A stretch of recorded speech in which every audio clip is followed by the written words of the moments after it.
upper 50s and 60s for some spots. We are pushing 70 at Dover right now. Cannot believe it. It's exactly. It's crazy. It's so warm in advance of this cold front, but it is a very potent one. So we talked about the possibility of snow already. Yeah, don't let these temperatures fool you. It really is about to get very, very cold, and also we'll have to deal with some rain that comes along with all of this. So if you're just about ready to leave the house for the rest of the day, my advice is, especially if you plan to be out later on tonight, to have that umbrella ready to go, because it looks like we could get pretty doused out of this, and I'll have more specifics on that timing too. So let's start it all off by looking where else at Storm Scan 3, where at the moment it's really just the leading edge of this rain that's starting to get ever closer, so creeping in towards 81. And as it migrates east, if you're going to be traveling, say PA Turnpike westbound over the next few hours, you will begin to run into this, but this isn't going to be a major issue until at least 3 p.m. for these north and westmost suburbs. For now, most of us are just enjoying the warmth, starting to notice a hint of a breeze as that warmth really surges in along with the moisture in advance of this very potent cold front. Now, you can really see some really nice organization with the storm itself, but it really is just the cold front with this storm that has its biggest impact on our area. But this is what gets the trend going, ushering in the rain.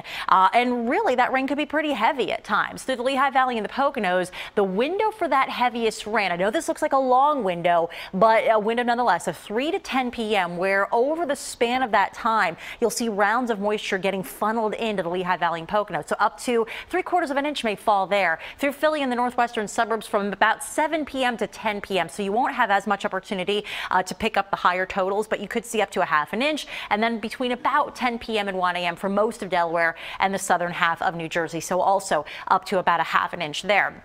Now, as Game of Thrones fans love to say, winter is in fact coming, and quite literally in this regard too. The jet stream is plunging south, and that's allowing that cold to also do the same from the depths of the Arctic. So we are going to see some very, very chilly air settle in here, and that is of course the key ingredient necessary for us to see any snow potential. And as we enter into a bit more of an active pattern, that potential does start to go up a little bit. But look at this, we were at 67 before high noon, 66 the current temperature at Dover this hour. You're at 61 in Philly, 55 even in Allentown is incredibly warm, and in the Poconos at 47 degrees. That's above what your normal high would be by a pretty substantial amount. So we still have multiple hours left before we're finished with the day, and we probably tack another couple of degrees on in most spots.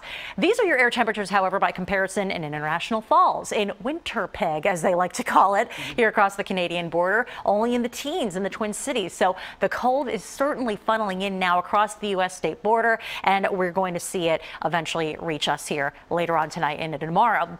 I'm going to step out of the way just so you can take all of this in.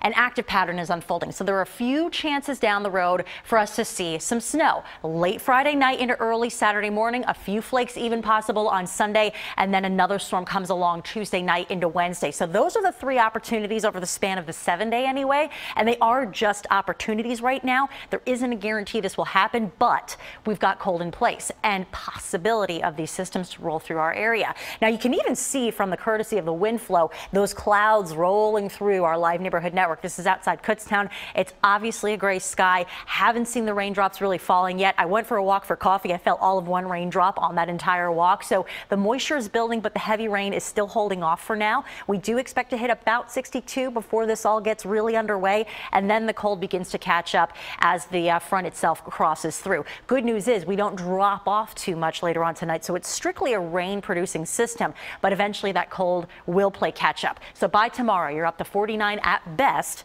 at least seeing the skies break for some sunshine. Thursday looks beautiful, but looks can be deceiving. Pretty chilly, brisk day coming up. Then again, Friday night into early Saturday, a possibility, especially in the southeastern counties, closer you are to the shore, to the better chance really to see some snow. And I don't think that we'd be talking about a lot of accumulation at this point, guys, but track is key on this. So we'll let you know as that evolves. I feel like it'll feel even colder since we've had this little oh gosh, yeah, perception's everything. Yeah. Spoiled. Thanks, Katie.